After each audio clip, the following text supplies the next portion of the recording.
Hi hello എല്ലാവർക്കും നമസ്കാരം. ഞാൻ അർച്ചന അജിത്. മൈൻഡ് ലാബിന്റെ പുതിയൊരു വീഡിയോയിലേക്ക് എല്ലാവർക്കും സ്വാഗതം.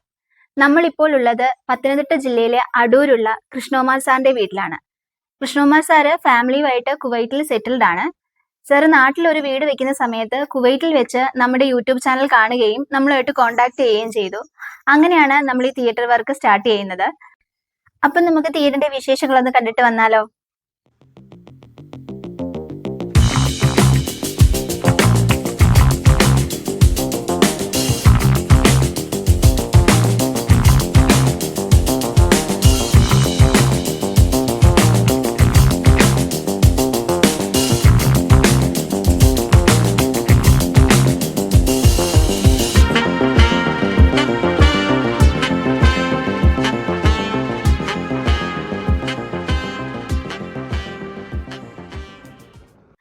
നമ്മൾ ഈ തിയേറ്ററിന്റെ അക്കോസ്റ്റിക് ആൻഡ് ഇന്റീരിയർ ഡിസൈൻ ചെയ്തിരിക്കുന്നത് ഡാർക്ക് ബ്രൗൺ ആൻഡ് ഗ്രേ തീമിലാണ്. ഓഡിയോ എക്സ്പീരിയൻസിന് വേണ്ടിയിട്ട് മൈൻഡ് ലാബിന്റെ തന്നെ മിഡ് സെഗ്മെന്റിലുള്ള 7.1 സ്പീക്കർ പാക്കേജിലാണ് നമ്മൾ ഇതിൽ യൂസ് ചെയ്തിരിക്കുന്നത്. അതുപോലെ തന്നെ വിഷ്വൽ എക്സ്പീരിയൻസിന് വേണ്ടിയിട്ട് 110 ഇഞ്ച് ഫിക്സഡ് ഫ്രെയിം സ്ക്രീൻ ആണ് നമ്മൾ ഇതിൽ യൂസ് ചെയ്തിരിക്കുന്നത്. തിയേറ്ററിനുള്ളിലെ ലൈറ്റുകൾ കൺട്രോൾ ചെയ്യുന്നതിന് വേണ്ടിയിട്ട് 4 switch RF based automation module install ചെയ്തിട്ടുണ്ട്. ഹൊമാറ്റിക്സിന്റെ ഡ്യൂൺ എന്ന മീഡിയ കൺവെർട്ടർ ആണ് നമ്മൾ ഈ തിയേറ്ററിൽ യൂസ് ചെയ്തിരിക്കുന്നത്. അത് ഡോൾബി അറ്റ്മോസും ഡോൾബി വിഷനും സപ്പോർട്ട് ചെയ്യുന്നുണ്ട്. ബെൻക്യുവിന്റെ MH560 എന്ന DLP പ്രൊജക്ടർ ആണ് നമ്മൾ ഈ തിയേറ്ററിൽ യൂസ് ചെയ്തിരിക്കുന്നത്. ഡെനന്റെ 1800H എന്ന മോഡൽ AVR ആണ് ഈ തിയേറ്ററിൽ നമ്മൾ യൂസ് ചെയ്തിരിക്കുന്നത്. ഈ റൂമിന്റെ ലെങ്ത് 14 അടി ആയതിനാൽ 3 റിക്ലൈനറുകൾ കൂടുതൽ ഇതിൽ ഉപയോഗിക്കാൻ പരിമിതി ഉണ്ടായിരുന്നു. ആയതിനാൽ സോഫ കബർഡ് എന്ന കൺസെപ്റ്റിലേക്ക് ഇതിന്റെ സീറ്റിംഗ് അറേഞ്ച്മെന്റ് മാറ്റുകയും ആയതുകൊണ്ട് തന്നെ 6-8 പേർക്ക് നല്ല രീതിയിൽ ഈ തിയേറ്റർ എക്സ്പീരിയൻസ് ചെയ്യാനും സാധിക്കുന്നുണ്ട്.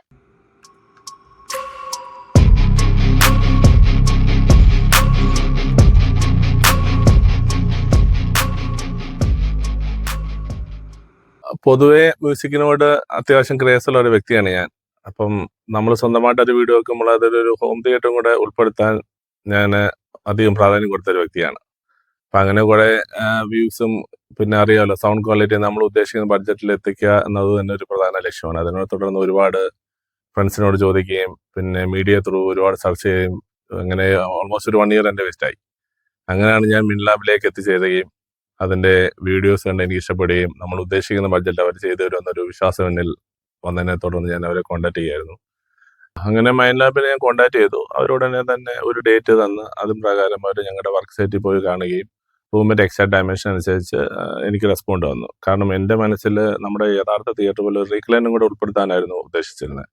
പക്ഷെ റൂമിൻ്റെ ആ സ്ഥലപരിമിതി കാരണം റീക്ലൈൻ ഇട്ട് കഴിഞ്ഞാൽ തന്നെ 3 എണ്ണം ഇടുമ്പോൾ ഒരുപാട് കൺജസ്റ്റ് ആവുകയും നമ്മൾ സ്ക്രീനിനോട് ഒരുപാട് ക്ലോസ് ആകുകയും അത് നമ്മുടെ യഥാർത്ഥത്തിലുള്ള ഫീല് കിട്ടാനുള്ള ബുദ്ധിമുട്ടുണ്ടാവുകയും ഒരു അവസ്ഥ ആയതുകൊണ്ട് എൻ്റെ അടുത്ത് റിക്ലെയർ വേണ്ടാതെ ഒരു പ്ലെയിൻ സോഫ സെറ്റും ഒക്കെയാണ്. അതായത് നമുക്ക് കിടന്ന രീതിയിൽ കാണാനുള്ള മാക്സിമം ആൾക്കാർ ഇരിക്കുകയും പറ്റിയ രീതിയിലാണ് അവർ അഡ്വൈസ് ചെയ്യുന്നത്. ഇപ്പം തന്നെ എനിക്ക് ഇരിക്കാനും ഞങ്ങളുടെ ഫാമിലിക്ക് തന്നെ സ്വന്തമായിട്ട് തന്നെ ഈ കാണുന്ന ഇതിൽ സ്വസ്ഥമായിട്ട് ഇരുന്നോ കിടന്നോ എങ്ങനെയാണോ അവർ ഉദ്ദേശിക്കുന്നത്. ഈവൻ ഞങ്ങൾക്ക് ഒരു കുഞ്ഞു ആവയും കൂടെ ഉണ്ട്. അപ്പോൾ അതിനെ കൊണ്ടുവേണേൽ കിടത്തേക്ക് കൊണ്ടുവേണേ കാണാനുള്ള അവർ കളിക്കാനുള്ള ഒരു ഏരിയ ഉണ്ട്. ഇതിൽ കൂടെ മറ്റു പ്രശ്നങ്ങളായിട്ട് ഒന്നുമില്ല. അതിന് നല്ല ഒരു ഫീലാണ് എനിക്കിപ്പോൾ ഇതിൽ കൂടെ ആസ്വദിക്കാൻ പറ്റുന്നത്. പിന്നെ എല്ലാവരും വിചാരിക്കുന്ന പോലെ തന്നെ നമുക്ക് ആ എക്സാക്ട് തിയേറ്റർ ഫീൽ കിട്ടുമോ എന്ന് എനിക്കൊരു സംശയം ഉണ്ടായിരുന്നു. കാരണം ഞാൻ 10ലൊക്കെ പഠിക്കുമ്പോൾ തിരുവനന്തപുരത്ത് രമ്യ DTS ധന്യ രമ്യ DTS ഒക്കെ ആ സമയത്ത് അവിടെയൊക്കെ വന്നു തുടങ്ങി. പത്മനാഭയൊക്കെ ഉള്ള ടൈമിൽ സിനിമ കാണുമ്പോൾ എനിക്ക് പ്രത്യേക ഫീലായിരുന്നു. അപ്പോൾ ആ എൻ്റെ മനസ്സിൽ ഇപ്പോഴും അതുണ്ടായിരുന്നു. ആ ഒരു സൗണ്ട് എഫക്റ്റ് ആയിരിക്കും ഇവിടെ കിട്ടുമെന്നൊക്കെ എനിക്കൊരു കൺഫ്യൂഷൻ ഉണ്ടായിരുന്നു. പക്ഷെ ഞാൻ ഇവിടെ വന്നപ്പം എനിക്ക് അവർ വിഷ്വൽസ് അയച്ചു തന്നാലും നമുക്ക് വാട്സപ്പ് ത്രൂ ഉള്ള വീഡിയോ കൂടെ ആ കറക്റ്റായിട്ട് വീഡിയോയുടെ ഒരു ഇതാണെങ്കിൽ സൗണ്ട് എഫക്റ്റ് നമുക്കത് ഐഡൻറ്റിഫൈ ചെയ്യാൻ വലിയ ബുദ്ധിമുട്ടാണ്. അപ്പം ഞാൻ വെക്കേഷന് വന്ന് ഞാൻ ആ ഓൺ ചെയ്ത് നോക്കുമ്പോൾ തന്നെ എനിക്ക് ആ മിൻ ലാബിലേക്കുള്ള ആ സ്പീക്കർ ക്വാളിറ്റിയുടെ കറക്റ്റ് ആ ഒരു ഡീറ്റെയിൽസ് ഫീൽ തന്നെ എനിക്ക് കിട്ടുന്നുണ്ട്. അറ്റ്മോസ് 7.1 പക്ക അത് തന്നെ കിട്ടുന്നുണ്ട്. എന്നാലും എന്നെ പോലെ തന്നെ സൗണ്ട് ക്രേസ് ഉള്ള കുറച്ച് ഫ്രണ്ട്സ് എനിക്കുണ്ട്. അപ്പം അവർക്കും ഇതിനോടൊരു പ്രചോദനം കാണും. ഞാനിപ്പോൾ തിരിച്ച് കുവൈറ്റിലെത്തിയ ഉടനെ തന്നെ അവർക്ക് ഇതിനോടുള്ള ആ ഒരു ഫീലിങ്സ് അവർ ഷെയർ ചെയ്യുന്നുണ്ട് ഉറപ്പായിട്ടും. അപ്പം തീർച്ചയായിട്ടും ആ ഒരു വലിയ ഇൻട്രസ്റ്റ് ആവുന്ന എനിക്കുണ്ട്. അതുപോലെ തന്നെ ഈ വിഷ്വൽസ് ഇനി ഫ്യൂച്ചറിൽ കാണുവാണെങ്കിൽ അവർക്ക് ഞാൻ സജസ്റ്റ് ചെയ്യുന്നു മിൻ ലാബ് ഒരു ഗുഡ് അഡ്വൈസ് ആണ്. നമുക്ക് ട്രസ്റ്റായിട്ട് തന്നെ മുമ്പോട്ട് പോകാനുള്ള ടീംസാണ് അവർ. എല്ലാവർക്കും ഞാൻ സജസ്റ്റ് ചെയ്യും മിൻ ലാബിനെ പറ്റി. അപ്പൊ നമ്മൾ ഇന്ന് ചെയ്ത തിയേറ്ററിന്റെ വിശേഷങ്ങൾ എല്ലാവർക്കും ഇഷ്ടമായെന്ന് കരുതുന്നു. ഇഷ്ടമായെങ്കിൽ ചാനൽ ലൈക്ക് ചെയ്യുക, ഷെയർ ചെയ്യുക, സബ്സ്ക്രൈബ് ചെയ്യുക. അടുത്ത തിയേറ്ററിന്റെ വിശേഷങ്ങളുമായി കാണുന്നവരേക്കും സൈനിങ് ഓഫ് അർച്ചന അജിത്.